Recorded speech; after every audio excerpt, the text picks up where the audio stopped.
Hello students. Okay, so this time we are here for class 12th, and in the last class we have just given you a topic Henry's law. I hope you have just studied about that topic, and now we will discuss about these topics. These are the 7 topics and we will just study one by one, and you can just take out your copy and pen, also just make proper notes. Okay, so just start the topic solubility. Solubility start करने से पहले almost एक बहुत important चीज़ जो आपको बतानी है. जैसे आपने ऑलमोस्ट ये सॉल्यूशन का थर्ड पार्ट है, क्लियर. सो फर्स्ट पार्ट में आपने देखा होगा, हमने आपको क्लासिफिकेशन पढ़ाया हुआ था. तो उस क्लासिफिकेशन में हमने पढ़ाया हुआ था 9 टाइप्स से क्लासिफिकेशन. उस 9 टाइप्स से क्लासिफिकेशन में शायद आपको याद हो, हमने आपको 2 क्लासिफिकेशन पे टिक मार्क किया था कि जो आपका सॉलिड है वो किसके साथ कंबाइन हो रहा है, आपके पास लिक्विड के साथ, और जो गैस है वो आपके पास किसके साथ कंबाइन हो रही थी, लिक्विड के साथ. तो हमने बोला था कि हम ये 2 सॉल्यूशन सिर्फ पढ़ेंगे इस चैप्टर के अंदर, बाकी हमारे पास ऑलमोस्ट नहीं पढ़े जाएंगे.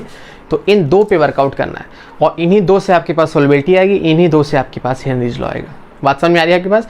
तो यदि आपने वो वीडियोस नहीं देखे हुए हैं फर्स्ट पार्ट सेकंड पार्ट के, तो नीचे डिस्क्रिप्शन में लिंक में जा करके आप उसको देख सकते हैं. ओके, और यदि आपको ये प्रॉपर चीज़ें समझ में आ रही हैं तो आप इसको शेयर कर सकते हैं क्लासमेट्स को, और जो आपके नॉन वंस है जो इसका यूटिलाइजेशन कर सकते हैं. Okay, so we will just start the topic solubility. Solubility में 2 टर्म्स आएंगी, तो उसको भी एक्सप्लेन कर देंगे हम. उसके बाद देखते हैं जरा क्या लॉजिक हो गया. तो सोलबिलिटी का लॉजिक क्या हो जाता है, the maximum amount of solute which can be dissolved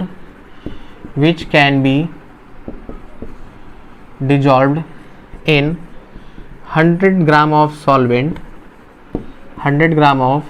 solvent at any temperature and pressure,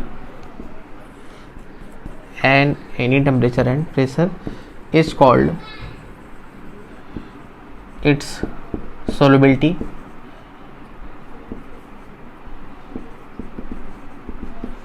at that temperature and pressure. तो मोस्ट इंपॉर्टेंट है आपके पास, हर एक लाइन आपके पास इंपॉर्टेंट है, इसलिए उसका यूज है हमारे पास, तो कोई स्किप मत करिएगा. तो क्या बोला गया है, मैक्सिमम अमाउंट ऑफ सॉल्यूट. ये तो कंफर्म है कि सॉल्यूशन बनेगा तो ऑब्वियस सी बात है सॉल्यूट भी होगा और सॉल्वेंट भी होगा, दोनों के कॉम्बिनेशन के बाद ही हमारे पास ऑलमोस्ट आपका सॉल्यूशन बनता है. तो डैट मीन्स मैक्सिमम अमाउंट, जितना मैक्सिमम अमाउंट आप क्या कर सकते हो, कंबाइन करा सकते हो, किसका, सॉल्यूट का, इन 100 ग्राम. ये आपके पास हमने शायद आपका उस चैप्टर में पढ़ा हुआ था हमने कि एक जो स्टैंडर्ड वैल्यू है, कोई भी चीज़ होती है तो 100% में होती है, शायद आपको याद आ रहा हो. तो वहाँ पर हमने बताया था कि यदि आपके पास कोई परसेंटेज कंपोजिशन दिया गया होता है, मतलब आपका सॉल्यूशन कितना, 100 ग्राम है. तो यहाँ पर एक कंसिडर किया गया कि 100 ग्राम है आपके पास. उसमें आपके पास जब हम किसी टेम्परेचर पे, कोई भी टेम्परेचर, अब ये मैटर नहीं करता हमारे पास कि कोई पर्टिकुलर टेम्परेचर है, तो कोई भी टेम्परेचर हो, कोई भी प्रेशर हो, बात समझ में आ रही. जब हम आपके पास उस सॉल्यूट को कंबाइन कराते हैं 100 ग्राम ऑफ सॉल्वेंट पे, तो वहाँ से जो आपके पास वो कंबाइन होने के बाद जो मिलता है सॉल्यूशन, तो उसी को हम क्या बोलते हैं, सॉल्युबिलिटी. क्लियर. बात याद रखिएगा कि जिस टेम्परेचर और प्रेशर पे करी गई, उसी टेम्परेचर और प्रेशर पे हम आपके पास उसकी सॉल्युबिलिटी डिफाइन करेंगे. ऐसा नहीं होगा कि आपने मिक्स उसको किसी और पे किया था, डिफाइन किसी और पे करें. बात समझ में आ रही है हमारे पास, क्लियर. अब यहाँ पर जो सॉल्युबिलिटी वो डिपेंड्स किस किस फैक्टर पे करती है, तो यहाँ पर देख लीजिएगा हमारे पास इट डिपेंड्स. ये जो आपके पास डिपेंड्स करती है, तो 3 फैक्टर्स होते हैं. पहला nature of solute and solvent, कि जो हमारे पास सॉल्यूट है और जो सॉल्वेंट है उसका नेचर कैसा है. क्लियर. नेचर का मतलब यहाँ पर हो गया हमारे पास कि जो आपका पोलर है वो आपका पोलर के साथ कंबाइन होगा, और जो नॉन पोलर है आपके पास वो नॉन पोलर के साथ कंबाइन होगा. बात समझ में आ रही है कि मतलब पोलर पोलर के साथ, नॉन पोलर आपका नॉन पोलर के साथ. एंड दैट इज अगेन कि यहाँ से एक टर्म निकल के आती है आपके पास, लाइक डिजॉल्व्स लाइक, कि मतलब जो आपका सेम है वो आपके पास सेम को ही डिजॉल्व करा सकता है, किसी और को नहीं. अब यदि बोला जाए कि पोलर क्या है, तो हमने पढ़ा हुआ था एक शॉर्ट में एग्जांपल, क्लास 11th में आपको पढ़ाया जाता है, जैसे HCl.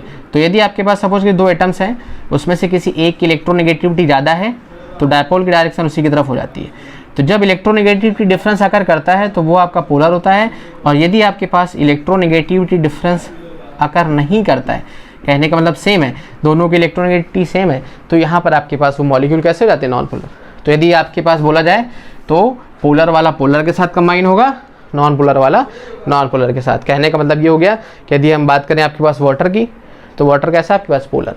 तो वाटर आपके पास पोलर है, और डैट इज रीजन कि आपके पास जितने भी आयंस होते हैं आयनिक सॉलिड्स, वो सारे के सारे वाटर में आसानी से क्या हो जाते हैं, कंबाइन हो जाते हैं। और वहीं पर यदि बात करिए हमारे पास ऑर्गेनिक कंपाउंड्स की, तो वाटर में वो आपका बहुत ही लेस सॉल्युबल होते हैं, दैट मीन्स बिल्कुल कंबाइन नहीं होते। क्यों? क्योंकि जो ऑर्गेनिक कंपाउंड होते हैं वो शेयरिंग ऑफ बॉन्ड से फॉर्म होते हैं, तो उसमें आपके पास प्लस माइनस चार्ज बहुत ही लीस्ट होता है, तो दैट इज रीजन कि वो नॉन पोलर होते हैं।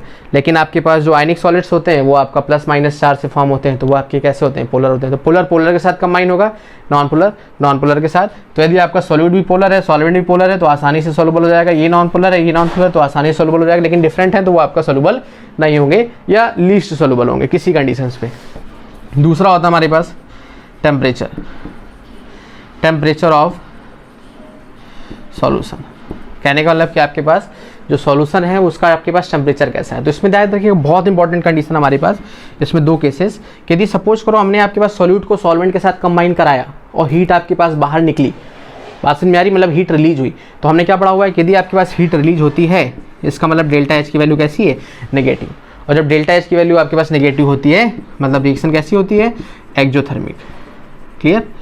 तो अकॉर्डिंग टू ली-चाइटलायर्स प्रिंसिपल, जो क्लास 11th में हमको पढ़ाया गया था ली-चाइटलायर्स, उसमें ये बताया गया है कि यदि आपके पास रिएक्शन एक्जोथर्मिक है तो मतलब इक्विलिब्रियम को शिफ्ट करने के लिए जो आपके पास टेम्परेचर है वो क्या करना पड़ेगा, हमें आपके पास बैकवर्ड डायरेक्शन प्रोवाइड कराना पड़ेगा। कहने का मतलब आपके पास यदि रिएक्शन इससे हीट आपके पास वापस निकल रही है, क्लियर, और यदि वापस से आप इसका टेम्परेचर और बढ़ा दें, तो यदि टेम्परेचर और बढ़ा देंगे तो ऑब्वियस सी बात है जो आपकी सोल्युबिलिटी है गैस की वो क्या हो जाएगी, बिल्कुल कम हो जाएगी। क्यों? क्योंकि आपकी देखो ध्यान समझना कि जैसे सपोज करिए आपके पास शुगर है, आप शुगर वाटर में कंबाइन कराते हो, तो आपके पास यदि वाटर का टेम्परेचर नॉर्मल है तो कुछ अमाउंट ऑफ शुगर उसमें क्या हो जाएगी, डिजॉल्व हो जाएगी। लेकिन यदि आप सोचो कि उसमें ज़्यादा अमाउंट शुगर का मिलाना है तो आपको वाटर को क्या करना पड़ेगा, हीट करना पड़ेगा। वाटर को हीट करोगे तो वाटर के पार्टिकल्स के बीच में क्या हो जाएगा, स्पेस आ जाएगा, तो ज़्यादा शुगर आपके पास उसके स्पेस में जाकर डिजॉल्व हो जाएगी। बात समझ में आ रही? तो नॉर्मली क्या पढ़ा, टेम्परेचर बढ़ाने पर जो आपकी सोल्युबिलिटी है वो क्या होती है आपके पास, बढ़ती जाती है। ये तो नहीं पढ़ा हुआ है कि टेम्परेचर बढ़ाओगे सोल्युबिलिटी बढ़ेगी। बट यहाँ पर कंडीशन क्या है कि यदि आपके पास रिएक्शन एक्जोथर्मिक है तो टेम्परेचर बढ़ाने पर आपके पास सोल्युबिलिटी क्या होगी, कम होगी, क्योंकि ये ऑलरेडी टेम्परेचर ज़्यादा हो गया, टेम्परेचर कम कर रहा है। बात समझ में आ रही है? तो जब टेम्परेचर कम कर रहा है उसमें भी टेम्परेचर आप और बढ़ा दो तो डैट मीन्स आपके पास कंडीशन यहाँ पर क्या हो जाएगी, यदि डेल्टा एस नेगेटिव है तो यहाँ पर क्या हो जाएगा, solubility decreases on increasing the temperature. बहुत इंपॉर्टेंट पॉइंट है आपके पास, इंक्रीजिंग द टेम्परेचर। क्लियर? और इसी में बी नंबर आप देख लो, यदि सपोज करो डेल्टा एच कैसा है आपके पास, पॉजिटिव है, तो पॉजिटिव का मतलब हमने पढ़ा हुआ है कि रिएक्शन कैसी होगी आपके पास, एंडोथर्मिक होगी। तो जब एंडोथर्मिक होगी सीधा सा लॉजिक है, वहाँ पर टेम्परेचर ऑलरेडी क्या है, कम है, तो यदि आप उसको टेम्परेचर प्रोवाइड कराओगे तो वहाँ पर आपके पास सोल्युबिलिटी क्या हो जाएगी, बढ़ जाएगी। तो कंडीशन क्या हो जाएगा हमारे पास, यहाँ पे क्या हो जाएगा, solubility increases on increasing the temperature, increasing the temperature. Clear? बात समझ में आ रही है कि यदि आपके पास डेल्टा एच नेगेटिव है मतलब रिएक्शन आपकी कैसी होगी, एक्जोथर्मिक होगी, क्लास 11th में पढ़ा हुआ है। तो अकॉर्डिंग टू ली-चाइटलायर्स प्रिंसिपल तो सोल्युबिलिटी है वो आपकी क्या होगी, डिक्रीज करेगी जब आप टेम्परेचर को क्या कर दोगे, इंक्रीज कर दोगे। क्लियर? यदि आपके पास सॉल्यूशन जो है वो आपका हीट एब्जॉर्ब कर रहा है मतलब रिएक्शन आपकी एंडोथर्मिक है, एंडोथर्मिक वाले केस में जो सोल्युबिलिटी है वो क्या करेगी, इंक्रीज करेगी यदि आप टेम्परेचर को इंक्रीज करोगे। बात समझ में आ रही है आपके पास? तीसरा फैक्टर होता है प्रेशर, नोट डाउन कर लीजिएगा, उसको भी करते हैं। तीसरा था हमारे पास इफेक्ट ऑफ प्रेशर। तो अब ये सीधा सा लॉजिक है हमारे पास। इसमें कंडीशन आपके पास ये हो जाती है कि जैसे हमने क्या पढ़ा आपके पास कि जैसे जैसे आपके पास ऑलमोस्ट जो सॉलिड होता है जो लिक्विड होता है, दैट मीन्स सॉलिड भी आपके पास इनकम्प्रेसिबल होता है और जो आपके पास लिक्विड है वो भी ऑलमोस्ट आपका नियरली इनकम्प्रेसिबल होता है। तो ये जब दोनों इनकम्प्रेसिबल होते हैं तो ऑब्वियस सी बात है प्रेशर आप बढ़ाओ या प्रेशर आप कम करो उस पर आपका कंप्रेसिबिलिटी पे कोई फर्क नहीं पड़ेगा और डैट इज रीजन सोल्युबिलिटी पे कोई आपका फर्क नहीं पड़ेगा। बात समझ में आ रही है? क्लियर? ओके। सो यहाँ से आपके पास एक टर्म को इसको और क्लियर कर देते हैं आपके पास सोल्युबिलिटी के बाद। ये आपका अभी सोल्युबिलिटी पूरा नहीं हुआ है, डिसोल्यूशन। तो यहाँ पे देखिए डिसोल्यूशन क्या होता है। डिसोल्यूशन का मतलब यहाँ पर बड़ा सिंपल सा लॉजिक है, यहाँ पर आप लिख लीजिएगा उसको, डिसोल्यूशन। डिसोल्यूशन क्या है हमारे पास कि when solute dissolves in a solution completely।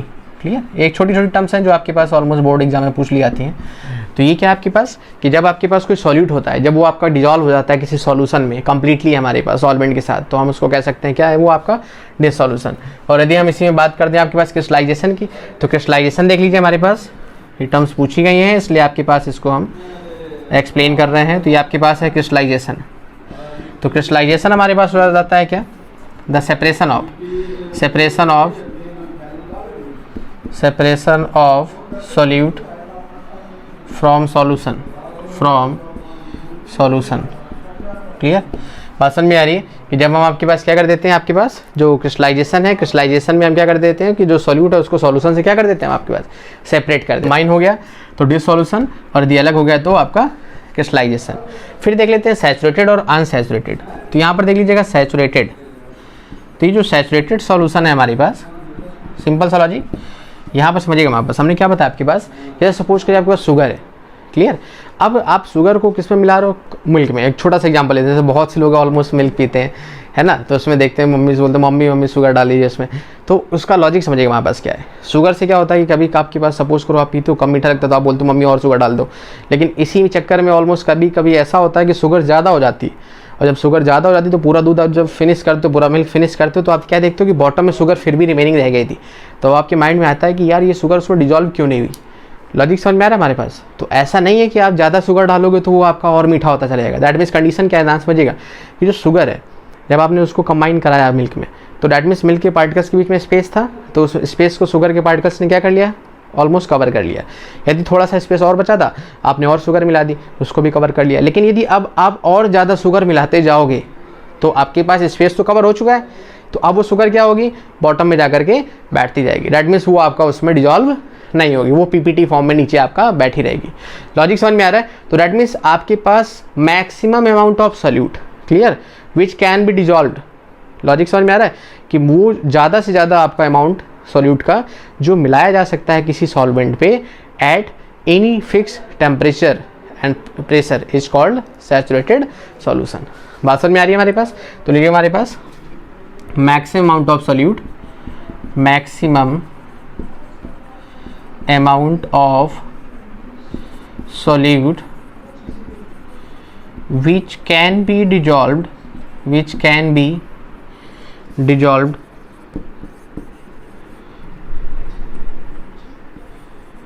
in 100 gram of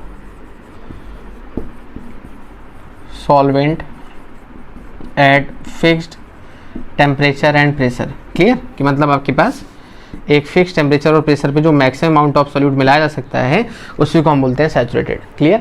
अब लॉजिक समझिएगा, हमारे पास कुछ ऐसे सॉल्यूशंस भी होते हैं जिसमें आपके पास हम मैक्सिमम अमाउंट ऑफ सॉल्यूट मिला सकते हैं, उसमें आपके पास कोई ऐसी लिमिट नहीं होती है। बात समझ में आ रही है आपके पास कि हम उसमें पता चला आपके पास कोई जो सॉल्यूट हो मिलाते जाएं फिर भी पूरा का पूरा उसमें क्या हो रहा है, आपके पास कंबाइन होता जा रहा है। तो यदि ऐसी कंडीशन हमारे पास हो जाती है तो उसको बोलते हैं क्या, अनसैचुरेटेड सॉल्यूशन। तो यहाँ पर देख लीजिएगा हमारे पास अनसैचुरेटेड सॉल्यूशन, शॉर्ट में लिखा हुआ है आपके पास, यहाँ पे हो जाएगा when maximum amount of solute which can be dissolved, okay, when more amount of solute can be dissolved in 100 gram of solvent at fixed temperature is called. Clear, बात समझ में आ रही है यहीं तक आपके फुल स्टॉप। कि डैट मीन्स जब आपके पास हम मोर अमाउंट, डैट मीन्स आपका यहाँ पर क्या था कि जब एक फिक्स है, that means maximum amount of, that means जितना मैक्सिमम आपके पास मिला हुआ है, maximum amount of solute which can be dissolved in 100 gram of solvent eight fix temperature and pressure is called saturated solution. Clear. And when more amount of solute, कि that means इससे और ज़्यादा यदि आपके पास सोल्यूट हम मिला सकते हैं तो वो हमारे पास हो जाता है कैसा, अनसैचुरेटेड। बात समझ में आ गई आपके पास। स्वाद से चीनी ज़्यादा नहीं डालिएगा। खैर आगे देखते हैं।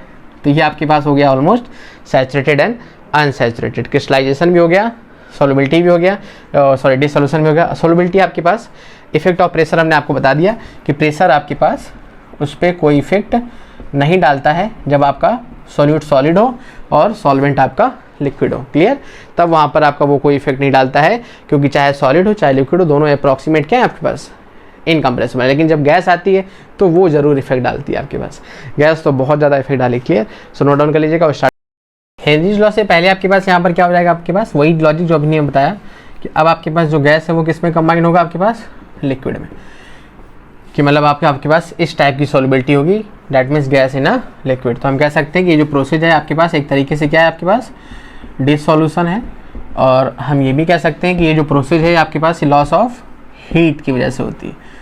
जब हीट आपके पास उससे लॉस हो जाती है तो ये आपका इसलिए उसमें क्या हो जाता है, कंबाइन हो जाता है।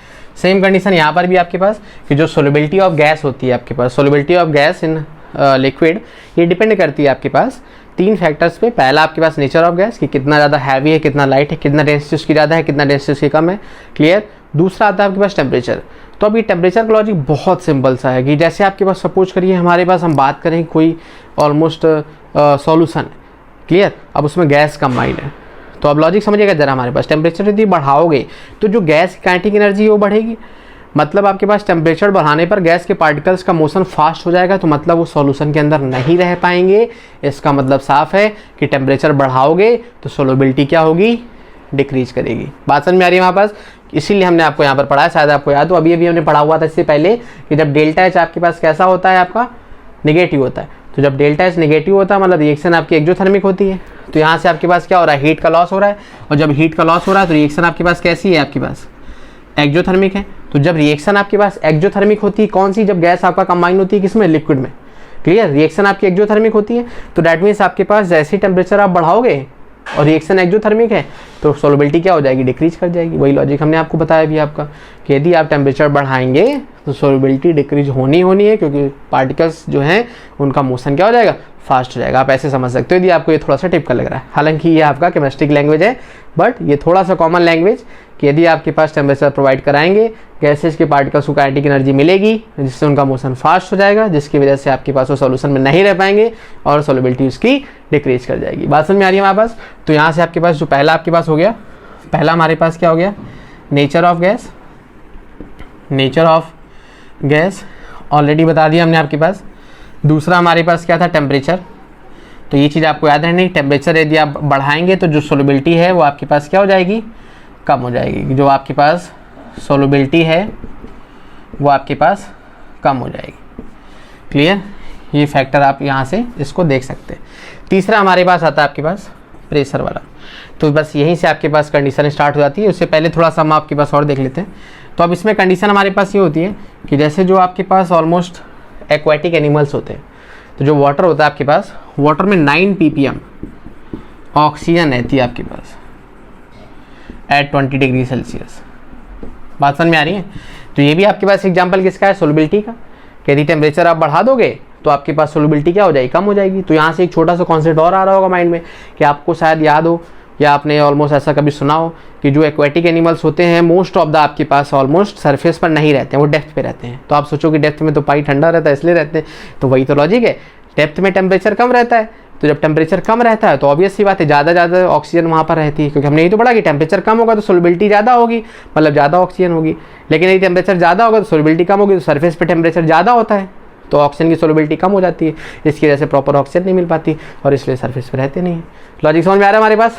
सो दैट इज द रीजन यहाँ पर कि 9 ppm का मतलब शायद आपको याद हो सॉल्यूशन का सेकेंड पार्ट। यदि नहीं देखा है तो डिस्क्रिप्शन में जाके देख लीजिए, वहाँ पर आपको बताया था ppm मतलब पार्ट्स पर मिलियन 10⁶। तो ये आपके पास इतना ऑलमोस्ट रहता है कितने में, 20 डिग्री सेल्सियस टेम्परेचर पे। बात समझ में आ रही। जैसे हम एग्जाम्पल ले लें आपके पास CO2 का, CO2 इन सॉफ्ट ड्रिंक्स। सॉफ्ट ड्रिंक तो जानते हो ना, या कोल्ड ड्रिंक ले लो आपके पास, तो उसमें क्या होता है आपके पास CO2 कंबाइन रहती है आपके पास। अभी उसका एप्लीकेशन में हम पढ़ेंगे आपके पास, क्लियर। एक छोटा सा इसको और समझ सकते हैं, प्रेशर वाला कंडीशन। तीसरा होता है हमारे पास प्रेशर। तो अब देखिए जरा हमारे पास समथिंग कुछ ऐसी कंडीशन है हमारे पास, समथिंग कुछ ऐसी कंडीशन।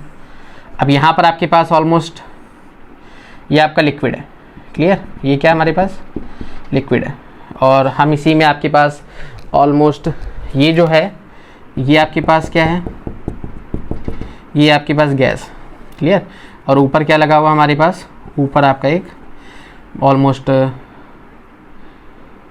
ब्लॉक लगा हुआ है उस पर, और ये आपका मतलब पिस्टन की तरीके समझ सकते हैं, ये आपके पास ऑलमोस्ट उस पर हम प्रेशर अप्लाई कर रहे हैं डाउनवर्ड। क्लियर, ये प्रेशर हमारे पास है P1।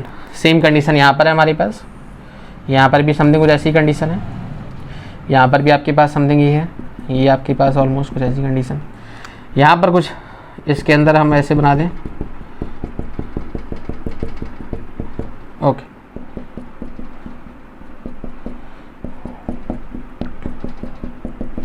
क्लियर। तो ये क्या है हमारे पास, गैस है, ये क्या है हमारे पास, गैस इन लिक्विड है ना। और यहाँ पर भी वही लॉजिक आपके पास, यहाँ पर जो आपके पास पिस्टन है, पिस्टन पे जो आपके पास प्रेशर लग रहा है वो आपके पास डाउनवर्ड क्या लग रहा है, P2।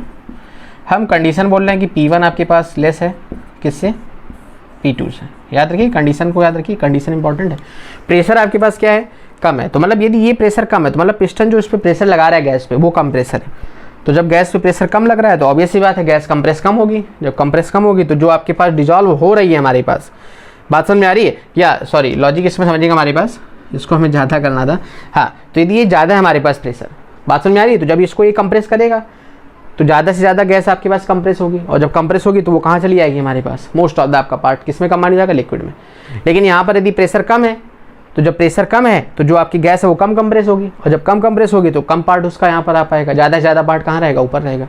लॉजिक समझ में आ रहा है। तो सोल्युबिलिटी कैसे डिपेंड करती है, यदि आपने प्रेशर बढ़ा दिया तो ज़्यादा से ज़्यादा गैस हमारे पास क्या हो जाएगी, कंप्रेस हो जाएगी, मतलब सोल्युबिलिटी क्या होगी वहाँ पर, बढ़ेगी। लेकिन यदि आपके पास प्रेशर कम है तो सोल्युबिलिटी वहाँ पर क्या होगी, घटेगी। लॉजिक समझ में आ रहा है हमारे पास। तो यहाँ तक था आपके पास, इसको नोट डाउन कर लीजिएगा। अब स्टार्ट करते हैं आपके पास हेनरीज लॉ, नोट डाउन। तो यहाँ पर देखिएगा हमारे पास इंपॉर्टेंट टॉपिक है, काफ़ी क्वेश्चंस आपके पास कंपटीशन में फ्रेम हुआ है, कुछ न्यूमेरिकल से भी इसके हम कराएंगे। तो हेनरीज लॉ लिखेंगे क्या हमारे पास, डेफिनेशन लिख लेते हैं इसकी। At fixed temperature, at fixed temperature short में, the mass of gas, the mass of gas which is dissolved, which is dissolved in a definite volume of liquid, volume of liquid is directly proportional to the, is directly proportional to the pressure of gas, pressure of gas which is equilibrium, which is in equilibrium with the solution, with the solution। Clear, बात समझ में आ रही कि eight fix temperature the mass of gas, the mass of gas, यहाँ पर हम इस मास of gas को क्या लेट कर लें, m, which can be dissolved in a definite volume of liquid is directly proportional to the pressure of gas.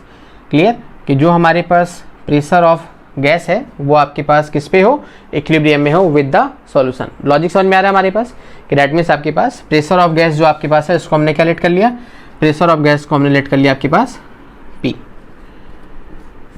Which is equilibrium with the solution. तो यहाँ पर आपके पास ये जो मास है ये डायरेक्टली हो जाएगा किसके, P के। तो यहाँ से आपके पास हम इस प्रोपोर्शनल को रिप्लेस कर सकते हैं किससे, K से। तो ये हमारे पास हो गया M इक्वल टू KP, जहाँ पर ये आपके पास क्या है,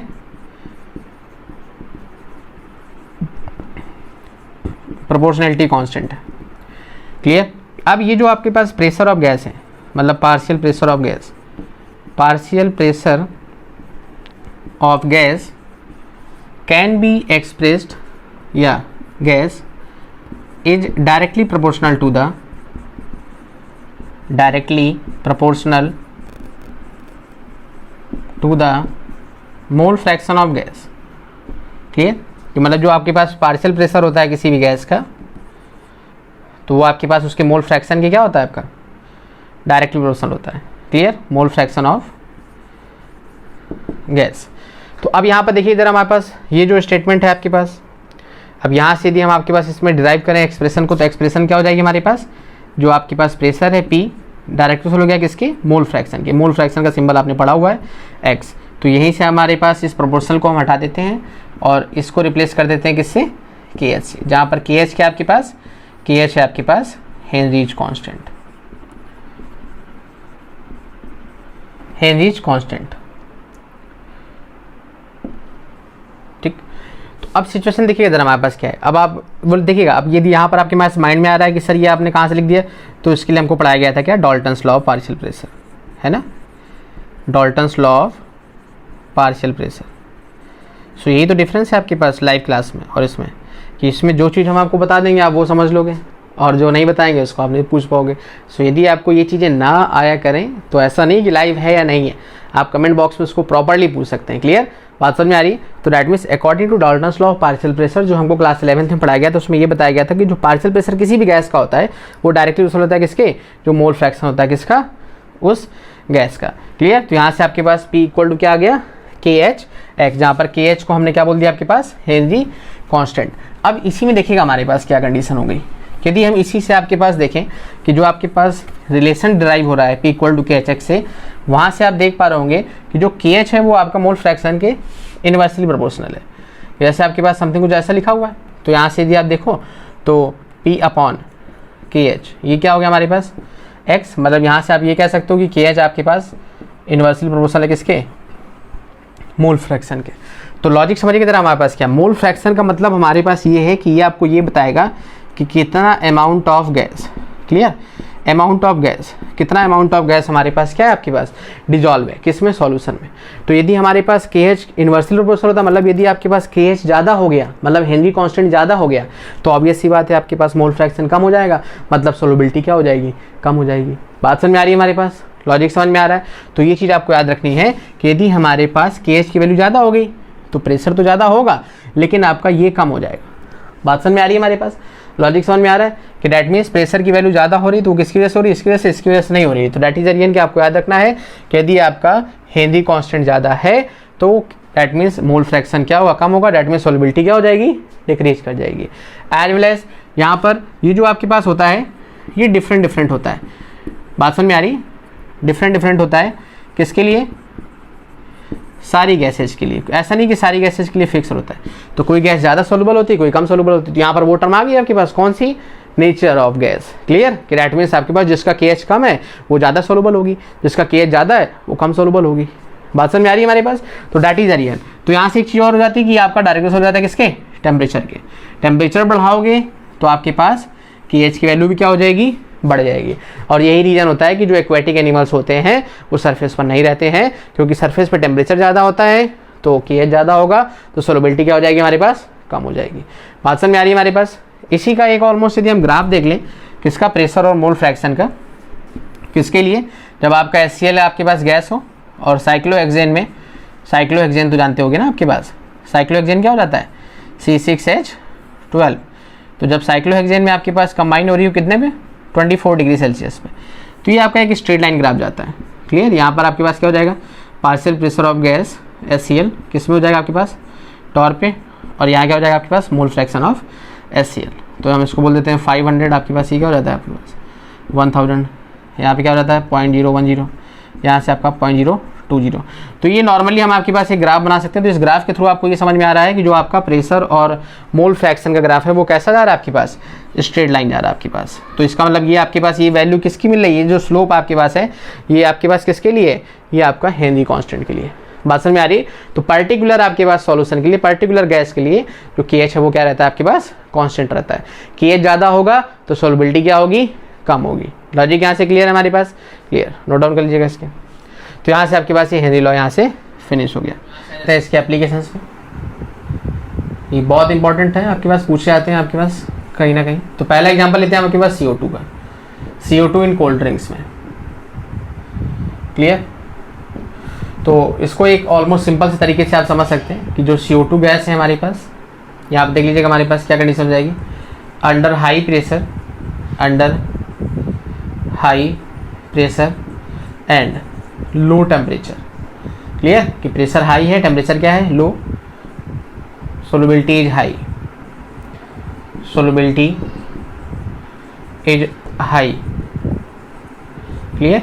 अब यहीं पर आपका ये इक्विलिब्रियम इस्टेब्लिश कर देता है किसके, CO2 आपके पास सिंपली गैस ही है, क्या हो जाएगा हमारे पास, pressure becomes, pressure decreases to atmospheric pressure, atmospheric pressure. That means आपके पास जो सोलबिलिटी हो जाएगी वो क्या हो जाएगी आपके पास, सोलबिलिटी डिक्रीजेज, क्लियर। और यहाँ पे क्या हो जाएगा हमारे पास, CO2 gas, that means excess CO2 escapes out in the form of phase, that means यहाँ से क्या हो जाएगा हमारे पास, pressure decreases. Okay, pressure high होने पर सोलबिलिटी आपकी ज़्यादा थी, तो हमने वही तो पढ़ाया हुआ आपके पास कि प्रेशर यदि ज़्यादा होगा तो सोलबिलिटी क्या होगी, ज़्यादा होगी, क्योंकि कंप्रेसिबिलिटी गैस की क्या होगी, ज़्यादा होगी। यदि टेम्परेचर कम होगा, क्योंकि आपने देखा होगा जब कोल्ड ड्रिंक की बोतल होती है तो चिल्ड होती है, तो चिल्ड का मतलब टेम्परेचर क्या होता है, कम होता है, ठंडी होती है। तो वो ठंडी क्यों होती है, ठंडी इसीलिए होती है क्योंकि उसमें बहुत ज़्यादा आपकी CO2 मिली होती है। और एक और इंपॉर्टेंट पॉइंट आपके पास कि जब आप उसको नई बोतल परचेज करके लाते हो तो जब आप उसको पुश करते हो तो पुश भी नहीं होती आपके पास, लेकिन एक बार यदि कैप उसका ओपन कर दो तो वहाँ से आपके पास कुछ गैस निकलती है और फिर आप उसको पुश करो तो पुश रहती है। तो लॉजिक बड़ा सिंपल सा था कि डैट मीन्स पहले जो आपके पास गैस उसमें फिल करी गई थी तो वो आपका अंडर हाई प्रेशर फिल करी गई थी, टेम्परेचर कैसा था, लो था। लेकिन जैसे ही आपने कैप ओपन करी तो आपके पास वो कुछ प्रेशर उसका बाहर हो गया। क्यों बाहर हो गया, क्योंकि हमने पढ़ा हुआ है कि बाहर का प्रेशर होता है 1 atm एटमॉस्फेरिक प्रेशर। तो जब तक अंदर का प्रेशर बाहर के प्रेशर के इक्वल नहीं हो जाएगा तब तक आपके पास वो गैस क्या होगी, बाहर एस्केप आउट करती रहेगी। तो वही लिखा हुआ है हमारे पास कि जो ये आपके पास under high pressure and low temperature जो सोलबिलिटी है वो हाई है, कहाँ पर, इन बॉटल, क्लियर, बात समझ में आ रही। लेकिन जैसे उस बॉटल को ओपन किया आपने तो ओपन करने से क्या हुआ कि प्रेशर कम हो जाएगा, कम होकर कितना बन जाएगा हमारे पास, कोशिश करेगा एटमॉस्फेरिक प्रेशर के इक्वल आने की, तो सोलबिलिटी गैस की क्या होगी, कम होगी। और जब सोलबिलिटी कम होगी तो मतलब साफ है कि गैस बाहर निकली कुछ ना कुछ, और जब गैस बाहर निकली तो किसकी फॉर्म में बाहर निकली, CO2 की फॉर्म में, दैट मीन्स फेज की फॉर्म में। तो इसीलिए जब आप उसको और सेक कर दो और सेक करने के बाद जब ओपन करो आप तो क्या होता है हमारे वो बहुत स्पीड से निकलती है, क्लियर। एक आपका बहुत इंपॉर्टेंट एक्सपेरिमेंट है, जब कभी आप ऑलमोस्ट किसी फ्रेंड के साथ कोल्ड ड्रिंक में पी रहे हो तो उस कोल्ड ड्रिंक में थोड़ा सा सॉल्ट डाल करके देखिएगा, फिर देखिएगा जरा क्या होता है हमारे पास अपने फ्रेंड वाले में। ये नहीं कि खुद में ही सॉल्ट डाल लिया कोल्ड ड्रिंक में और फिर उसके बाद, खैर बात समझ में आ रही है हमारे पास। तो कंडीशन क्या है हमारे पास, कंडीशन यही है कि यहाँ पर सोलबिलिटी हाई थी, सोलबिलिटी कम हो गई, एक्स्ट्रा सोलबिलिटी आपके पास एस्केप आउट कर गई। और वो एस्केप आउट क्यों कर गई हमारे पास, क्योंकि हमारे पास इक्विलिब्रियम आपका इस्टेब्लिश करना था, क्लियर, बात समझ में आ रही है हमारे पास। दूसरा एग्जांपल होता है आपके पास स्कूबा डाइवर्स का, क्लियर। ये स्कूबा डाइवर्स क्या होते हैं, ये आपके पास जो डीप वाटर में जाते हैं, मतलब जैसे आपके पास सीज हो गए ऑलमोस्ट बड़े बड़े या ऑलमोस्ट ओशियंस हो गए, तो उसमें जब डीप ऑलमोस्ट वाटर पे जब ये जाते हैं तो वहाँ पर जो ऑलमोस्ट कंडीशंस होती है वो बहुत ज़्यादा क्रिटिकल होती है, इन द सेंस कि जैसे जैसे आपके पास सिचुएशन है नीचे जाते जाएंगे तो वाटर के थ्रू जो प्रेशर है वो आपके पास क्या होगा, हाई होता जाएगा। और जब प्रेशर हाई होता जाएगा तो डैट मीन्स आपके पास गैसेज की जो सोलबिलिटी होती है वो क्या होती है, बढ़ती जाती है। तो कहने का मतलब कि जो सिलेंडर लेकर जाते हैं, क्लियर, यदि उसमें ये प्योर एयर लेकर जाएँ तो प्योर एयर में सबसे ज़्यादा परसेंटेज किसका है, नाइट्रोजन का, क्लियर, फिर उसके बाद ऑक्सीजन का, फिर उसके बाद अदर गैसेज आती हैं। तो यदि सिर्फ और सिर्फ ये नाइट्रोजन और oxygen that means pure air लेकर के चले जाएँ नीचे, बात समझ में आ रही है, तो सिचुएशन क्या होगी वहाँ पर कि नाइट्रोजन बहुत ज़्यादा सोलुबल होती है।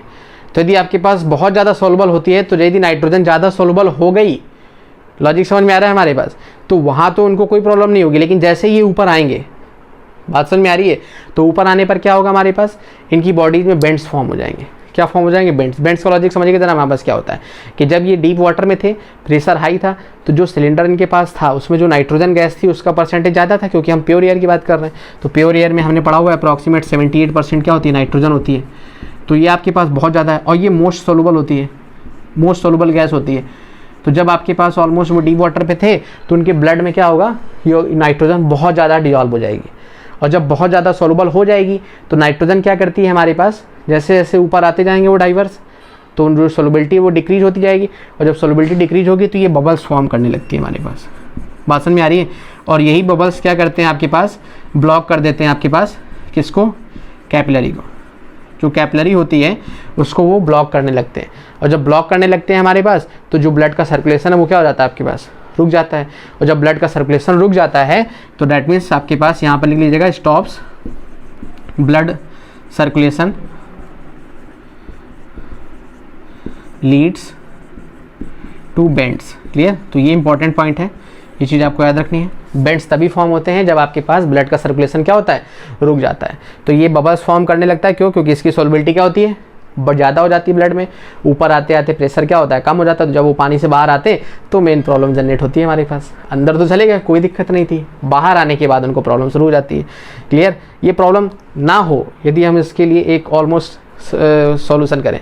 अब आप सोचो कि सर प्रॉब्लम तो हर बार होती होगी, तो ऐसा नहीं है, प्रॉब्लम शुरुआत में हुई होगी, बाद में सॉल्यूशन किया गया। उसका सॉल्यूशन क्या किया गया हमारे पास कि फिर आपके पास उसमें जो सिलेंडर थे जिसमें पहले प्योर एयर भरी जाती थी, अब वो एयर प्योर नहीं भरी जाने लगी। उसमें क्या किया जाने लगा, उसमें ऑलमोस्ट कुछ ऐसा किया जाने लगा 32.1% इतना कर दिया गया हमारे पास ऑक्सीजन। उसके बाद आपका 11.7%, क्लियर, इतना कर दिया गया हमारे पास किसको, हीलियम को। और रिमेनिंग आपके पास कितना बचा, ऑलमोस्ट 54.2% इतना कर दिया गया नाइट्रोजन को। 34, okay, 415 49 110, okay, no problem, 3 4 5, okay. So condition यहाँ पर क्या हो गई हमारे पास, कंडीशन ये हो गई कि ये कंडीशन होने लगी। तो यहाँ पर जो आपका हीलियम है, ये हीलियम आपके पास लीस्ट सोलूबल गैस है, मतलब ये आपके पास सोलूबल नहीं होती है। तो डैट मीन्स आपके पास जब हमने नाइट्रोजन का परसेंटेज कम कर दिया तो आपके पास जो सोलबिलिटी नाइट्रोजन की वो क्या हो गई, ज़्यादा नहीं हो पाई बॉडी में, और दैट इज द रीजन कि वहाँ से जो बेंड फॉर्मेशन है उसको कहीं ना कहीं मैक्सिमम हद तक क्या कर दिया गया, स्टॉप कर दिया गया। यदि हीलियम क्वांटिटी को भी ज़्यादा कर देंगे तो ऑब्वियस सी बात है ब्रीथिंग में क्या हो जाएगी, प्रॉब्लम हो जाएगी। बात समझ में आ रही। तो ये था आपके पास दूसरा एग्जाम्पल किसका, स्कूबा डाइवर्स का। तीसरा आपके पास सिंपल सा आपके पास, तीसरा आपके पास है कि जब पीपल जो होते हैं हमारे पास, जब वो किसी हिली एरिया में जाते हैं हमारे पास, क्लियर, तो जब हिली एरिया में जाते हैं हमारे पास तो वहाँ पर क्या हो जाता है आपके पास, जैसे जैसे ऊपर जाते आएंगे ऑब्वियस सी बात एटमॉस्फेयर खत्म होता जाता है। हमने ये तो पढ़ा हुआ है कि हाइट पे एटमॉस्फेयर क्या होता है, एब्सेंट रहता है। तो वहाँ जब एटमॉस्फेयर नहीं रहेगा तो ऑब्वियस सी बात एटमॉस्फेरिक प्रेशर नहीं रहेगा। लॉजिक समझ में आ रहा है। तो डैट मीन जब प्रेशर वहाँ नहीं होगा तो जो आपके पास सॉल्युबिलिटी है गैस की वो क्या होगी, कम हो जाएगी। गैस आपकी सोलबल ही नहीं होगी बॉडी में, क्यों, क्योंकि प्रेशर ज़्यादा होना चाहिए तभी तो सोलबल होगी। तो ऑक्सीजन वहाँ पर क्या होती है, जो बॉडी है उसमें कम होने लगती है। बात समझ में आ रही है। उसकी सोलबिलिटी क्या होती है, कम होने लगती है। और डैट इज द रीजन कि जो आपके पास ऑलमोस्ट क्लाइंबिंग कर रहे होते हैं तो उनको कैसा होता है, टायर्डनेस फील होती है। बात समझ में आ रही है। और जैसे जैसे वो ऊपर जाते जाते तो उसमें एक और कंडीशन हो जाती है कि वहाँ से आपके पास जो उनका मेंटल स्टेट है, डैट मीन्स किसी भी चीज़ को सोचने की जो आपकी कैपेसिटी होती है वो भी धीरे धीरे क्या होती है, लॉस होने लगती है। क्यों, क्योंकि जब ब्लड सर्कुलेशन स्टॉप होने लगेगा तो ऑब्वियस सी बात है जो आपका माइंड है वो आपका वर्क करना स्टॉप कर देगा। तो डैट मीन्स ऐसी जो कंडीशन होती है जो ऑक्सीजन की कमी की वजह से आपके पास फॉर्म फ्रेम होती है उसको बोलते हैं क्या, एनॉक्सिया। बात समझ में आ रही है, क्लियर। तो दो चीज़ें याद रखनी है, बेंड्स और एनॉक्सिया। एनॉक्सिया का मतलब आपके पास क्या हो गया, leads to in control in mind frame set, clear. That means आपके पास कंफ्यूजन क्रिएट कर देता है किसमें, माइंड में। क्यों, क्योंकि आपके पास वहाँ पर ऑक्सीजन की सप्लाई कम हो जाती है जिससे ब्लड का सर्कुलेशन क्या होता है, लीस्ट हो जाता है। क्लियर, बात समझ में आ रही है आपके पास। So note down. तो यहाँ से आपके पास हमने एप्लीकेशंस पढ़ लिए। अब उसके बाद लास्ट आपके पास टॉपिक है लिमिटेशंस का। लिमिटेशन क्या हो गया है, it is applicable only in ideal gases approximate this law is also approximate for real gases because real gases acts as ideal gas at low pressure. Clear, कि जब आपके पास दैट मीन्स आपके पास ओवरऑल हम ये कह सकते हैं कि ये आपके पास सिर्फ और सिर्फ अप्लीकेबल है किसके लिए, आपके पास लो प्रेशर के लिए। दैट मीन्स ये इसका ओवरऑल एक्सपीरियंस निकल के आता है कि आपके पास फर्स्ट सबसे बड़ी लिमिटेशन हमारे पास एनर्जी लॉ की यही है कि आपके पास ये सिर्फ और सिर्फ अप्लीकेबल है किसके लिए, ये सिर्फ और सिर्फ उस केसेस के लिए अप्लीकेबल है जहाँ पर आपका प्रेशर कैसा होता है, लो होता है। ओके, दूसरा हमारे पास है आपके पास कि it is not applicable for gases which dissolves with solvent, that is water। कि मतलब आपके पास जो सॉल्वेंट के साथ क्या हो जाए, डिजॉल्व हो जाए। जैसे कि हम आपके पास बात कर दें किसकी, अमोनिया की। अब अमोनिया को यदि हम आपके पास वाटर के साथ कंबाइन करा दें तो यहाँ से क्या हो जाता है आपके पास NH4 प्लस OH माइनस। यदि सपोज करो हम HCl को कंबाइन करा दें तो यहाँ से क्या हो जाएगा आपके पास H plus aqueous plus Cl minus. Clear? या फिर H3O प्लस भी लिख सकते हो, हाइड्रोनियम आयन, वो तो कोई प्रॉब्लम नहीं है। तो कंडीशन यहाँ पर क्या है हमारे पास, कंडीशन सिंपल सही है कि ये उन गैसेज पे एप्लीकेबल नहीं होगा जो सॉल्वेंट के साथ आपका केमिकली रिएक्ट कर जाती है। इसकी क्या थी हमारे पास, लिमिटेशंस। सो यहाँ से आपके पास एप्लीकेशन भी फिनिश हो गया और आपके पास लिमिटेशंस भी फिनिश हो गया। ओके, सो अभी कुछ एग्जांपल्स कर लेते हैं आपके पास, जिससे आपको ये और क्लियर हो जाए कि हेनरी लॉ के कुछ यदि न्यूमेरिकल्स आ गए। सिंपल सा फॉर्मूला है P = KH × X, where X कह सकते हैं, उसको चाई बोलते हैं आपके पास, that is the symbol of mole fraction. और ये हमने आपको ऑलमोस्ट वीडियो के फर्स्ट पार्ट में पढ़ाया था, सेकंड पार्ट में मोल फ्रैक्शन जो आपका कंसंट्रेशन था टर्म्स में, तो वहाँ पर आप उसको देख सकते हैं कि मोल फ्रैक्शन का फॉर्मूला क्या होता है, मोल्स ऑफ पर्टिकुलर जो आपके पास जिसके निकालने हैं अपॉन टोटल मोल्स। क्लियर? सो हम कुछ क्वेश्चन कर लेते हैं। ओके, बोर्ड में आया हुआ क्वेश्चन आपके पास लिखा हुआ हमारे पास, partial pressure of H2 in H2O is 1 bar at 275 degree Celsius, KH of H2 in H2O is 7.18 kilobar. Find solubility of H2 in H2O। Clear? तो ये हमको फाइंड आउट करना है आपके पास, सोलबिलिटी हमको फाइंड आउट करनी है किसकी, H2 की फाइंड आउट करनी है किसमें, H2O में। क्लियर? तो अब देख लेते हैं जरा इसको, हमारे पास कंडीशन क्या है। तो अब ये सोलबिलिटी का वाला समझिएगा, सोलबिलिटी किस में होती है आपके पास, मोल पर लीटर में, ये आपके पास सोलबिलिटी है। तो मतलब हम ओवरऑल हमारे पास यही कंडीशन हमको कुछ करनी है कि कितना मोल्स आपके पास कंबाइन हो जाएगा H2 का इन 1 लीटर ऑफ वाटर। क्लियर? तो पार्शियल प्रेशर हमारे पास दिया गया आपके पास H2 का कितना दिया गया हमारे पास 1 बार, और जो KS दिया गया है हमारे पास H2 का वो क्या दिया गया आपके पास 7.18 × 10³ कर सकते हैं हम उसको इतना बार। तो यहाँ से हमारे पास यदि हम हेनरी लॉ लगाएं तो हेनरी लॉ क्या होता है कि pressure of a gas equal to something कुछ ऐसा। क्लियर? तो यहाँ से मोल फ्रैक्शन निकाल सकते हैं हाइड्रोजन का, क्या करके कि जो प्रेशर है किसका, हाइड्रोजन का, अपॉन जो हमारे पास KH की वैल्यू दी गई है हाइड्रोजन के लिए 10⁻3। तो प्रेशर हाइड्रोजन कितना दिया गया 1 अपॉन 7.18 × 10⁻3, तो 10⁻3 चला जाएगा आपके पास ऊपर, तो क्या हो जाएगा 10⁻³ यहाँ से आपके पास ऑलमोस्ट पॉइंट हटेगा, 2 जीरो ऊपर कैरी हो जाएंगे। अब यहाँ से यदि हम 718 से डिवाइड करा दें आपके पास 1 में, तो देखिएगा ज़रा पॉइंट, फिर जीरो, फिर जीरो, फिर zero, zero as well as zero. तो अब यहाँ देखिएगा हमारे पास 1 टाइम्स आपके पास हो जाएगा 718, यहाँ से यदि हमने सब्ट्रैक्ट कराया तो आपके पास ये क्या हो जाएगा 10⁻2, फिर 918, 972, फिर आफ्टर डेट हमने एक और ऑलमोस्ट जीरो कैरी कर दिया, तो ये जाएगा आपके पास 3 टाइम्स। तो अप्रॉक्सीमेट हमारे पास क्या आ गया यहाँ से, ये आपका कैंसिल आउट हो गया, यहाँ से 10⁻⁻1 बचा, तो यहाँ से सब्ट्रैक्ट होकर के आ गया आपके पास 0.0013 × 10⁻⁻1।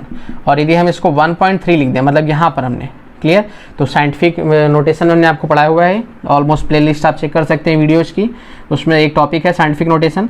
तो वहाँ पर देखिएगा डेसिमल के बाद यदि 3 पॉइंट्स है तो पावर क्या हो जाएगी आपके पास -3 हो जाएगी, -1 ऑलरेडी था, तो क्या हो गया हमारे पास 10⁻⁻4। क्लियर? बात समझ में आ रही है कि 1.3 × 10⁻⁻4 ये हमारे पास आ गया, क्या आपके पास इतना आ गया ऑलमोस्ट इसका मोल फ्रैक्शन। हमने पढ़ा हुआ मोल फ्रैक्शन की कोई यूनिट नहीं होती। तो अब क्योंकि ये वैल्यू बहुत स्मॉल है तो हम कह सकते हैं कि जो इसके मोल्स होंगे वो भी आपके पास बहुत क्या होंगे, स्मॉल होंगे। तो अब हम मोल फ्रैक्शन का फॉर्मूला लगा दें। कैसे लगा दें? अब देखिए ज़रा, मोल फ्रैक्शन का यदि हम फॉर्मूला लगाते हैं, कहने का मतलब कि जो आपके पास मोल फ्रैक्शन आ गया किसका, हाइड्रोजन का, वो इक्वल हो जाएगा किसके, moles of hydrogen upon moles of hydrogen plus moles of water कि जो वाटर के मोल्स हैं प्लस हाइड्रोजन के मोल्स हैं। तो ये हम इसको नेग्लेक्ट कर सकते हैं यहाँ पर। क्यों? क्योंकि जब आपके पास KH की वैल्यू, सॉरी जो मोल फ्रैक्शन है, मोल फ्रैक्शन की वैल्यू जब बहुत स्मॉल होती है, आप देख रहे होंगे पावर आपके पास क्या है -4 आ रही है, तो वहाँ से हम ये कह सकते हैं कि जो मोल्स हैं इसके बहुत कम रहे होंगे। डैट मीन्स इसलिए कैलकुलेशन को सॉर्ट करने के लिए इसको हम यहाँ से रिमूव कर सकते हैं। तो हमारे पास क्या बचा? सिर्फ moles of H2 upon moles of H2O। अब यदि मोल्स ऑफ H2O आपको निकालना है तो यहाँ पे देखिए ज़रा, क्योंकि आपके पास इसका अमाउंट बहुत कम है, किसका? आप देखो ज़रा, जैसे आपके पास ये ऑलमोस्ट कंटेनर है, इसमें वाटर फिलअप है, इसमें हमने जो मिलाया H2, इसका अमाउंट बहुत लेस है। तो इसका मतलब साफ है कि पूरा का पूरा हम एक तरीके से कह सकते हैं कि वाटर ही है। तो क्योंकि इसकी सॉल्युबिलिटी निकालनी, सॉल्युबिलिटी किस में निकाली थी? पर लीटर। तो हम ये एज्यूम कर लें कि आपके पास वाटर कितना, आपके पास 1 लीटर, 1 लीटर में कितनी डिजॉल्व हुई? क्लियर? तो जब वाटर आपके पास 1 लीटर है, इसमें थोड़ा अमाउंट डिजॉल्व भी हो जाएगा, तो अप्रॉक्सीमेट तो 1 लीटर ही रहेगा ना हमारे पास। बात समझ में आ रही है? तो यदि हम यहाँ से देखें तो आपके पास जो वॉल्यूम है यदि 1 लीटर हो गया और डेंसिटी हमने पढ़ा हुआ है आपके पास 1 ग्राम पर ml होती है वाटर की, तो जो आपके पास मास आ जाएगा वाटर का वो कितना आ जाएगा? 1000 ग्राम। तो यदि आपके पास वाटर के मोल्स निकालने हो तो क्या कर देंगे? 1000 दैट इज उसका जो मास दिया गया है अपॉन जो वाटर के मोल्स हैं। वाटर के मोल्स क्या होते हैं? 18, तो ये आ जाएगा 15.55, इतने मोल आ जाएंगे। ये नॉर्मल सी कैलकुलेशन है, बहुत यूज हुई है हमारे पास। बात समझ में आ रही है आपके पास कि वॉल्यूम दिया गया है 1 लीटर, डेंसिटी वाटर की होती है 1 ग्राम पर ml। 1 लीटर क्यों लिया? क्योंकि आपके पास सॉल्युबिलिटी निकालनी है। सॉल्युबिलिटी किस में निकाली जाएगी? पर लीटर। तो पर लीटर का मतलब ये अमाउंट बहुत कम है, तो इसलिए पूरा का पूरा वॉल्यूम किसका? वाटर का ही है। तो यहाँ से डेंसिटी का फॉर्मूला लगा दें, मास अपॉन वॉल्यूम, तो मास कितना आ जाएगा? 1000 ग्राम। अब यहाँ से हमने आपके पास इसके मोल्स आ गए, तो मोल्स यदि हमें H2 के निकालने हैं तो ये जो आपके पास मोल फ्रैक्शन है इससे मल्टीप्लाई हो जाएगा किसका? 55.55 का। तो डैट मीन्स आपके पास मोल फ्रैक्शन कितना आया हुआ है? 1.3 × 10⁻⁴, इससे मल्टीप्लाई हो जाएगा कितने का? 55.5 का। तो आप देख लीजिए मल्टीप्लाई करा के, 30 × 5 65, 65 और 6 71, फिर उसके बाद आपके पास आ गया 7 72 7 72। क्लियर? डेसिमल आ जाएगा आपके पास 3 पॉइंट के बाद, और ये आ जाएगा 10⁻⁴, मतलब आंसर लिख सकते हो आप 7.22 × 10⁻3, इतना आ जाएगा आपके पास, इतने मोल पर लीटर। क्लियर? पर लीटर क्यों आएगा? क्योंकि आपके पास होता है। क्लियर? ओके। सो अभी करते हैं कॉम्पिटिशन का क्वेश्चन आपके पास, ये ऑलमोस्ट नीट में आया हुआ क्वेश्चन है, तो शो करते हैं, नोट डाउन कर लीजिएगा इसको। तो आप देखिए लॉजिक आपके पास बड़ा सिंपल सा लॉजिक है। आप क्या निकालना है? पार्शियल प्रेशर निकालना है। पार्शियल प्रेशर किसका निकालना है? O2 का। अब इसका फॉर्मूला हमने पढ़ा हुआ है, KH × क्या हो गया आपके पास? मोल फ्रैक्शन ऑफ O2। तो मतलब ओवरऑल यदि हमको ये कहीं से मिल जाए, KH आपके पास क्वेश्चन में दिया गया है, हम फाइंड आउट कर सकते हैं क्या? ऑप्शंस भी दिए गए हैं आपके पास, 1 बार, B नंबर 0.5 बार, C नंबर 1.5 बार और D नंबर दिया गया आपके पास 2.0 बार। क्लियर? तो अब देखिए जरा सिचुएशन क्या है हमारे पास कि हमें कहीं से भी यदि मोल फ्रैक्शन पता चल जाए तो हम आसानी से इसको कर सकते हैं। तो देख लो जरा आप, मोल फ्रैक्शन यदि आपके पास निकालना है तो हमें क्या होना चाहिए? Moles of O2 upon moles of O2 plus moles of H2, ये कंडीशन होनी चाहिए। अब यहाँ से आप मोल्स ऑफ O2 निकाल लो, कैसे? 0.06 आपके पास दिया गया है। क्लियर? और मास आपके पास, आपको ऑक्सीजन का पता ही है, मोलर मास कितना होता है? 32। पॉइंट आओगे तो 0 आ जाएंगे, तो हम इसको क्या लिख सकते हैं? 6/32, और ये 10⁻2 जो नीचे था वो ऊपर जाके क्या हो जाएगा? 10⁻²। क्लियर? बात समझ में आ रही है? अब 32 से आप डिवाइड करा दो 6 में, तो यहाँ से आ गया पॉइंट, फिर आ गया 0, 1 × 32। अब यहाँ से देखिए जरा आपके पास कितना हो गया? 8 28 है ना। फिर आपके पास पॉइंट और लग गया है, तो फिर आपके पास यहाँ से कितना हो जाएगा? 8 टाइम्स कितना हो जाएगा? 16, 256 कितना आ जाएगा आपके पास? 24। तो मतलब हम लिख सकते हैं 0.18। ओके, सो 0.18 ये हमारे पास आ गया ऑलमोस्ट। अब इंटू 10 पावर क्या है? -2, तो मतलब हम इसको लिख सकते हैं 1.8 × 10⁻³ इतने मोल आ गए हमारे पास किसके? ऑक्सीजन के। अब निकाल लेते हैं मोल्स ऑफ H2। तो अब देखिए जरा आपके पास 1 लीटर में बोला गया, ये ना बोला गया ना 1 लीटर। तो अब इससे पहले वाला क्वेश्चन जो हमने किया हुआ था सेम उसमें यही तो किया हुआ है हमने आपके पास 1 लीटर में। तो हमने बताया था कि मोस्ट ऑफ द क्वेश्चंस में यूज होता है आपके पास। तो 1 लीटर का मतलब ये हो गया आपके पास, यहाँ पर आप उसको हम डिटेल से समझा दें कि जैसे डेंसिटी क्या होता है? Mass upon volume. तो आपके पास मास क्या हो जाएगा? Volume into density. तो डेंसिटी क्या दी गई? 1 लीटर। 1 लीटर का मतलब क्या हो जाता है? 1000 ml, और 1 ग्राम पर ml होती है इसकी डेंसिटी। तो ml से ml कट गया, तो आपके पास क्या आ गया? 1000 ग्राम। तो अभी समझ में आ गया आपके पास? क्लियर? तो हर एक चीज़ का सॉल्यूशन होता है, कंडीशन सिर्फ ये, आप अच्छे से पढ़िए तो आपके लिए तो ये सारी चीज़ें करी जा रही है। क्लियर? बात समझ में आ रही है? अब ये मत सोचिएगा ऑलमोस्ट कोविड-19 की वजह से एक्स्ट्रा क्लासेस चल रही है, ये प्रॉपर तरीके से क्लासेस चल रही है। ओके। तो यहाँ पर कंडीशन देखिएगा हमारे पास, यहाँ से यदि मोल्स निकालने हैं आपके पास, तो मोल्स क्या हो जाएगा, मास अपॉन जो उसका मोलर मास था। अभी हमने पीछे वाले क्वेश्चन में कैलकुलेट किया हुआ था, कितना आ रहा था 55.55 मोल। ये आ गए हमारे पास H2O के मोल्स। अब यहाँ पर हम वैल्यू रख दें तो आप देखिए जरा क्या कंडीशन हो जाएगी। ऊपर आ जाएगा 1.8 इंटू 10⁻³ अपॉन में 1.8 इंटू 10⁻³ प्लस 55.55। अब आप देखिए जरा 10⁻³ कितनी स्मॉल वैल्यू है, तो जब इतनी स्मॉल वैल्यू है तो आप कैलकुलेशन को सॉर्ट करने के लिए आप इसको इग्नोर भी कर सकते हैं, तो कोई भी फर्क आपका ज़्यादा नहीं पड़ने वाला क्वेश्चन में। बात समझ में आ रही है? सो हम इसको इग्नोर कर देते हैं। तो यहाँ से मोल फ्रैक्शन आपके पास क्या आ जाएगा, 1.8 इंटू 10⁻³ अपॉन में आ जाएगा 55.55। यहाँ से पॉइंट हटेगा, यहाँ से पॉइंट हटेगा, यहाँ पर आ जाएगा, यहाँ से पॉइंट हटेगा, तो आपके पास ऊपर 10 आ जाएगा। कहने का मतलब आप इसका डिवाइड इसमें करा दो, तो 5555 18 में डिवाइड करा दीजिए, तो पॉइंट आ गया, 0 आ गया, नहीं डिवाइड किया, फिर आ गया 0, फिर से डिवाइड नहीं किया, फिर से एक बार 0 आ गया। आई थिंक 3 टाइम्स चला जाएगा, 15 16 ओके कुछ ऐसा आ गया हमारे पास। 5963 963, यहाँ पे बचा 761। ओके ये तो पूरा कंप्लीट हो गया था। आगे डिवाइड नहीं करते हैं, जाएगा भी तो 2 टाइम्स जाएगा। क्यों? क्योंकि आप देखो ना 2 टाइम्स आएगा तो करीब 1100 के आसपास 11,000 के आसपास। तो यहाँ पर देखिए जरा क्या कंडीशन आ जाएगी। कंडीशन ये आ गई कि जब हमने इस पूरे को डिवाइड करा दिया तो ये आ गया 0.0032 okay into 10 to the power यहाँ पर क्या आ गया -2। मतलब हम ये लिख सकते हैं, इसको क्या लिख सकते हैं 3.2 into 10 to the power -3। Clear? 3.2 हमने बताया था आपको साइंटिफिक नोटेशन में। यदि आपने नहीं देखा हुआ उस वीडियो को तो आप देख सकते हैं प्लेलिस्ट में जाकर के, ऑलरेडी अपलोडेड है एक पर्टिकुलर टॉपिक साइंटिफिक नोटेशन। तो यहाँ पर पॉइंट के बाद आपके पास 3 है, तो 3 इंटू 10 पावर क्या हो जाएगा -3। तो ये आपके पास इसके लिए हो गया। यहाँ पर क्या 10 पावर -2, तो ओवरऑल क्या आ गया 3.2 इंटू 10 पावर -5। इसकी कोई यूनिट तो होती नहीं हमारे पास। अब आगे देख लेते हैं हमारे पास KH। तो अब यदि आपके पास यहाँ से प्रेशर ऑफ O2 निकालना है तो प्रेशर ऑफ O2 क्या हो जाएगा हमारे पास, जो KH है, KH क्या दिया गया था आपके पास 46.82 किलो पास्कल है, तो 10 पावर 3 हो जाएगा हमारे पास, और 3.2 इंटू 10 पावर -5। तो यहाँ से आपके पास मल्टीप्लाई कराइएगा इसका 46.82 इंटू 3.2। तो जब मल्टीप्लाई कराएंगे तो आप देख लीजिए 32 इंटू 2 क्या हो जाएगा 64, 6 और 32 इंटू 8, 32 इंटू 8 आपके पास हो जाएगा 256। 256 में 6 गया तो आपके पास 262, 26 रिमेनिंग बचा आपके पास। 32 इंटू 6 ये आपका 192 हो गया। 192 में आपका 26 जाएगा तो 198 और 218 21 आपके पास। और ये आपके पास हो गया ऑलमोस्ट कितना 128। 128 में 21 आपका 149।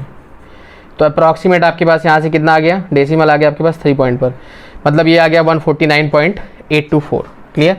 149.824 into 10 to the power 3 into 10 to the power -5, क्योंकि हमने इसका मल्टीप्लाई कराया ना। बात समझ में आ रही है? इसका और इसका।